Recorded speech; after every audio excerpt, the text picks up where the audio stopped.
the most beautiful dream last night.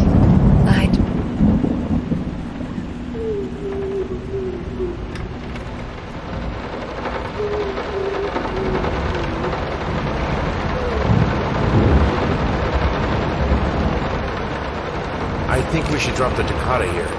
People won't be able to concentrate on anything but your music. It's about our family, after all. About both of us. I'm sure Thomas would agree with me.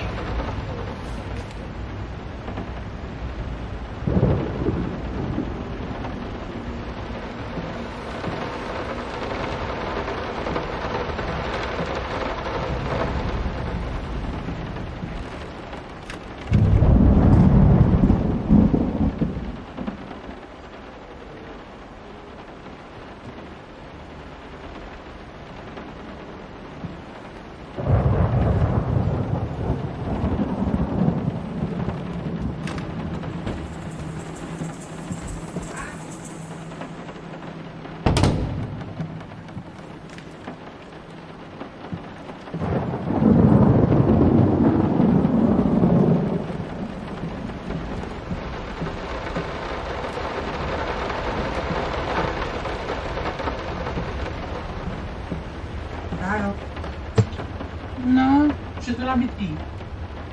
Ja ne vem, ja,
How can two people who once loved each other so fully, so profoundly, drift so far apart? My husband barely speaks to me anymore.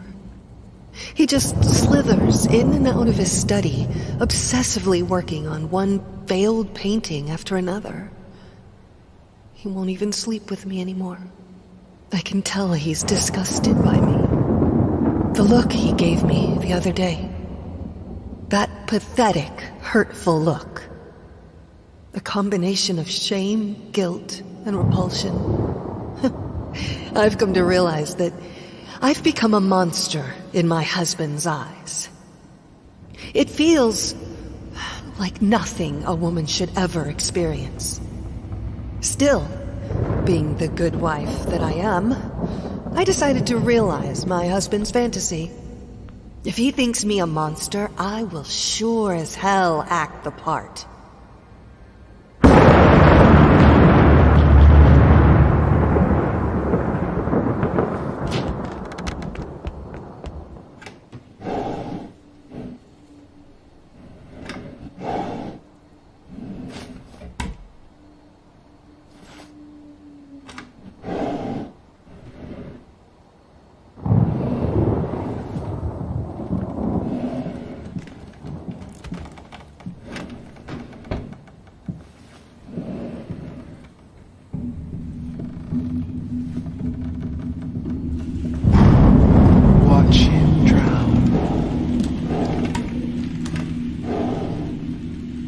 Dear sir or madam, we must kindly, albeit strongly, urge you to keep your voices down during the night. Your marital problems, while regrettable, are a private matter and should remain that way. They are certainly of no concern to us, and especially our children. Please, consider that not everyone is a freelance artist. Some of us have to get up early and work for a living. We need our sleep.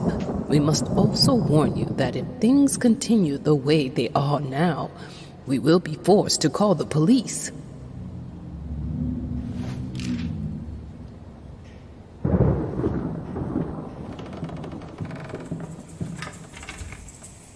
My home is my castle. Locked inside, I am safe.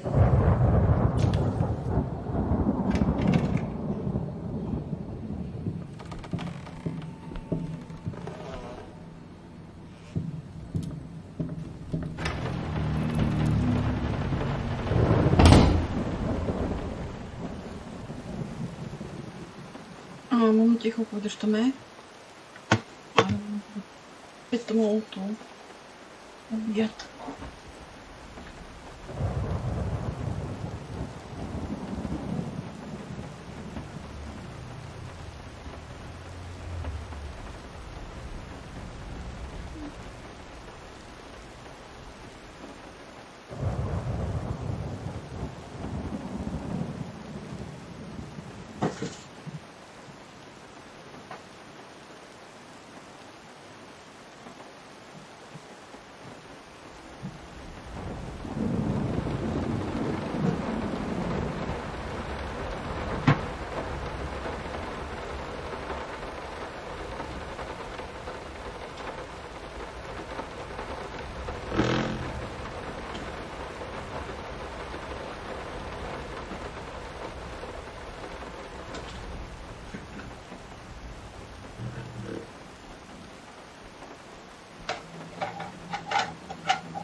Блин, черт.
body borrowers, feeding on me, driving me insane, too fast to cut out.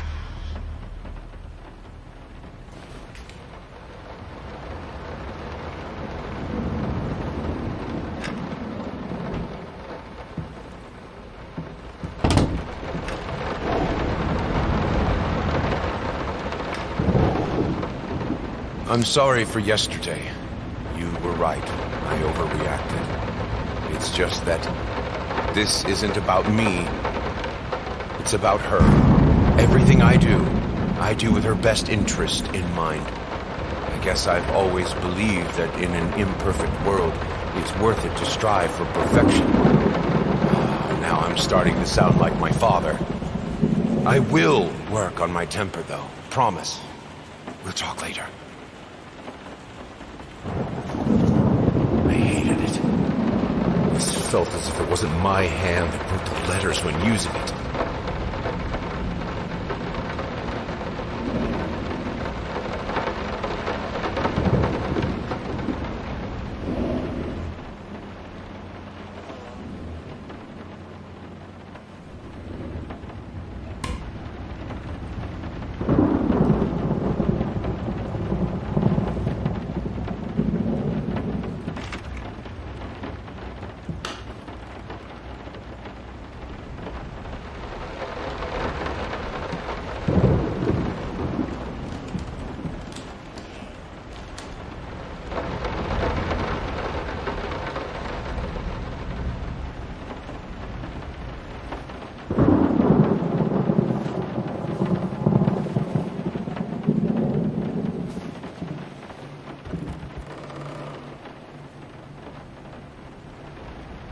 What we witnessed today, while entirely worthless in artistic terms, might be an invaluable case study for psychologists.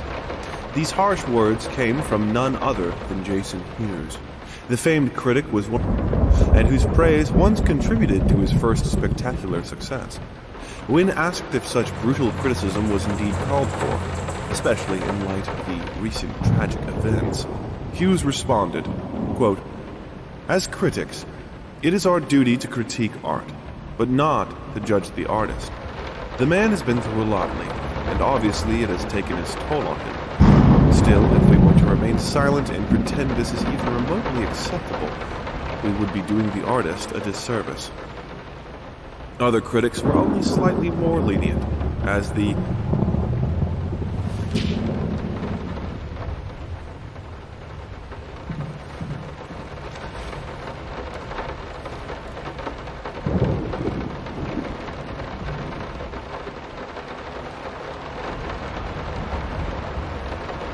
in an unexpected experimental streak in his usually conservative endeavors, Thomas Caldwell hosted an extraordinary exhibition opening in his gallery. Quote, "This is a great day for me and my wife," said in the opening speech. Quote, "For us, this is not only an exhibition, this is how we want to live our life. Music accompanies my paintings just as she will accompany me in the future." It is rumored that after the exhibition, some kind of arrangement was set between Caldwell and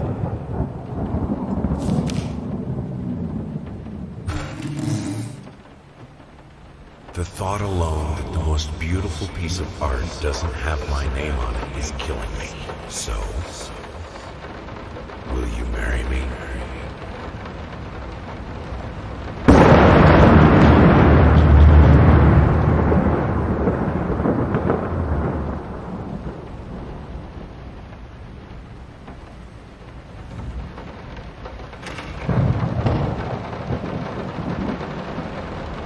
Have a responsibility. Finish it!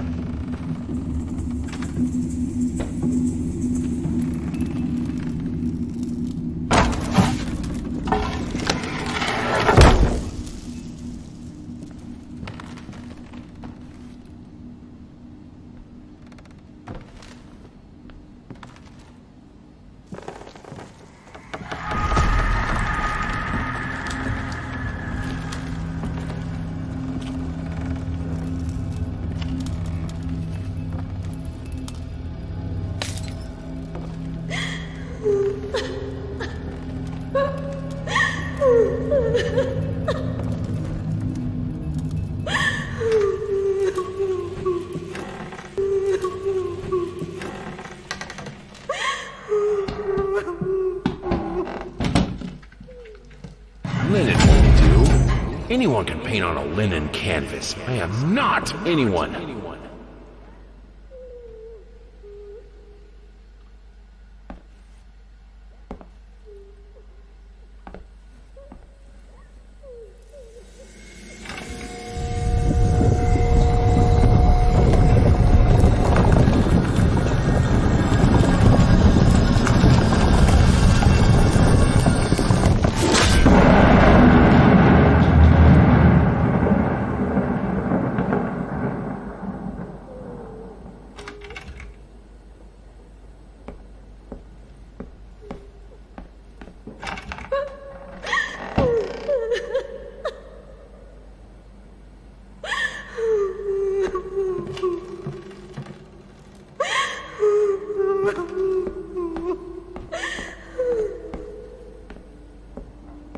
First, I looked for a canvas.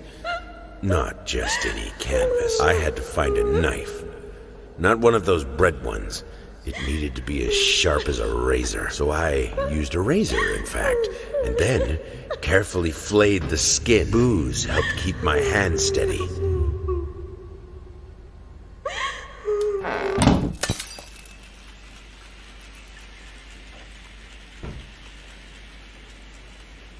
Figured you'd be up all night, so I made you a little treat. You know, I bet even Rembrandt occasionally took time off from being brilliant and snored his head off like the rest of us common folk. I know! In other words, get some sleep, you big dummy.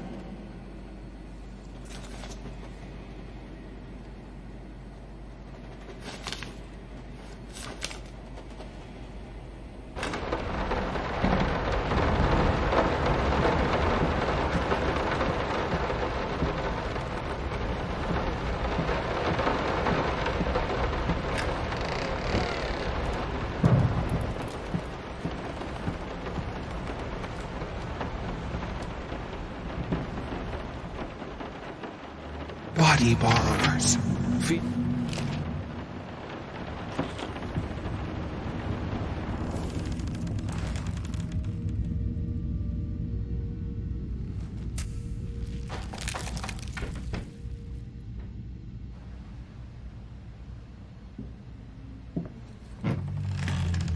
First, I looked for a canvas. It must be sharper.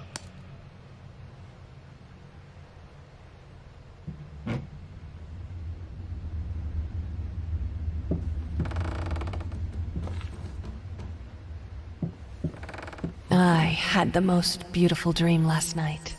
I dreamt he came to me, embraced me, loved me, as he once did. But we both know that while I dreamed my silly little dream, it was you he really lusted for.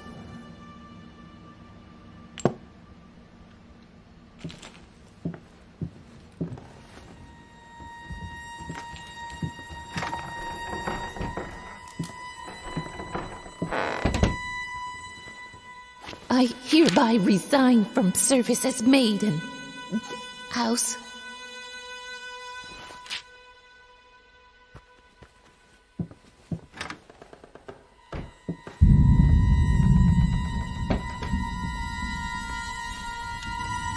I can't stand seeing you like this. You're not well. You were sweating and shaking all night, and now there you are locked in your workshop as usual. This whole tortured artist nonsense has got to stop.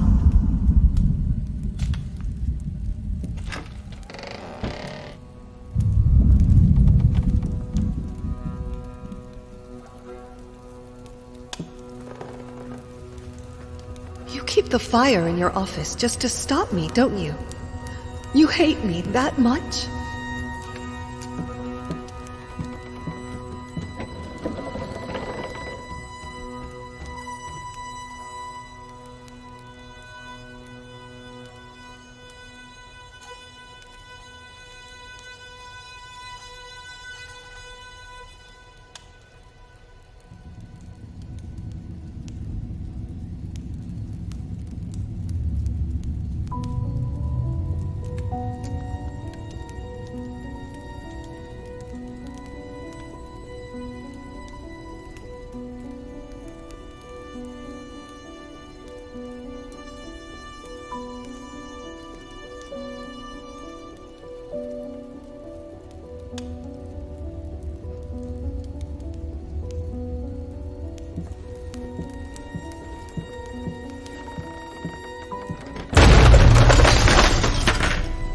Don't push me away.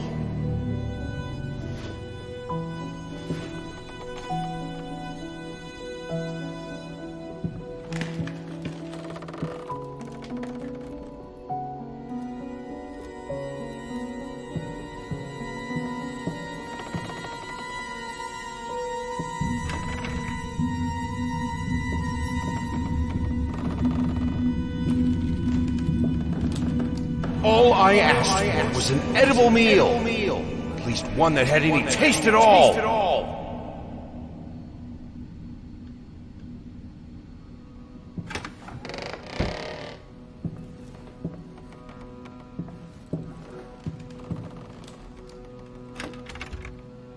This is my house. You can't keep locking me in. You're so afraid of fire. How can you cut off the means of escape?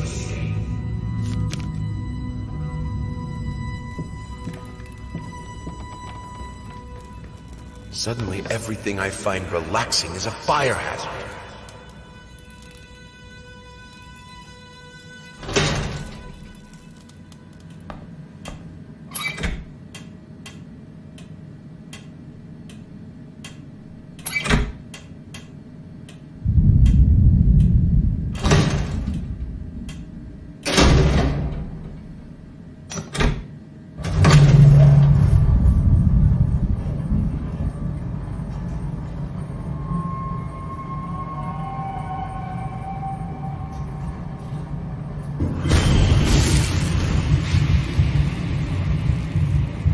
Defy death. Defy entropy. Defy the flames. Finish it!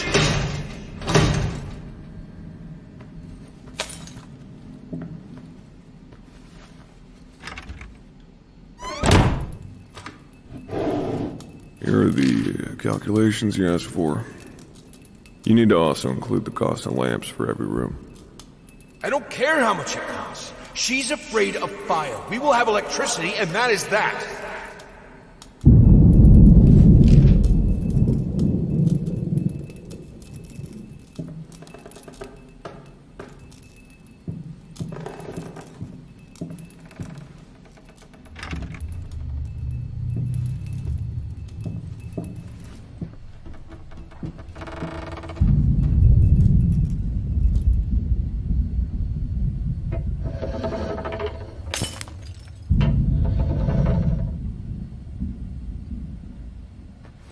Let's talk about the symbolic aspects of your work. I'd rather not. Why is that? A symbolism is a word that gets thrown around a lot, usually when people don't really know what to make of you. The worst question you could possibly ask me is, what did you mean by that? If it was that simple, I wouldn't have painted it. I would have just told you. Of course, we can talk in general about themes that have always inspired me. Duality, conflict. I think that all art revolves around some sort of struggle. Whether or not we're able to see it, of course, is an entirely different matter.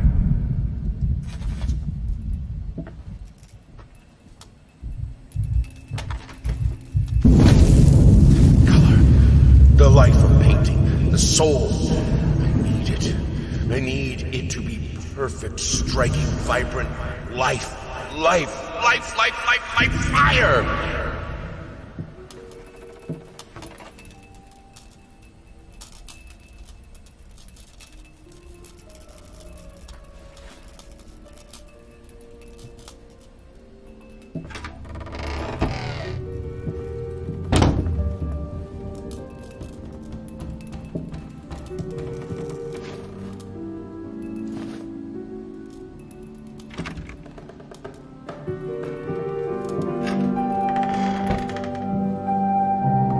Why did you stop?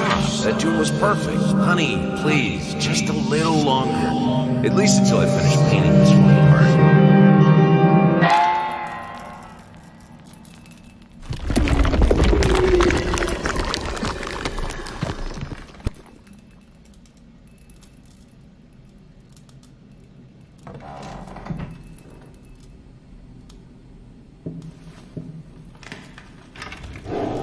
Here are the calculations.